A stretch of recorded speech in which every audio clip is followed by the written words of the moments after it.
If you think you need a Sakamata shad to midstroll, you're completely wrong. During the New England Fishing Expo, I had the great opportunity to give a full seminar on midstrolling or shaking a minnow, from the gear to the baits to the jig heads to how to do it, how to practice it. And that video is going live. It's on my YouTube channel. Check my link in my bio for the full seminar. But here's a little tidbit from that seminar. So while the Sakamata shads are nice for midstrolling, you don't really need them.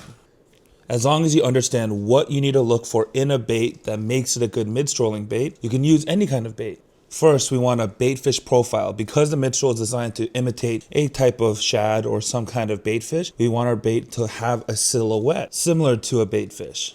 Number 2 is a thin tail. So you can use anything with a pintail. That's my preference. You can use something with a small fork. That's okay, but you want to stay away from anything with too wide of a tail or too wide of a fork tail. And of course, nothing with a paddle in the back, so nothing like that, because a paddle or too thick of a tail will actually impede the rolling action we get out of a midstroll. But if you only have paddle tails and you want to try midstrolling, all you really need to do is take that paddle and rip it off, and you can technically midstroll with this. And finally, probably the most important part when choosing a bait for midstrolling is you want your baits, when you look at them head on like this, you want them to have a flat top and a curved belly. That flat top and curved belly shape will help us get a nice roll out of these baits. So some baits that fall in this category that aren't Sakamata shads.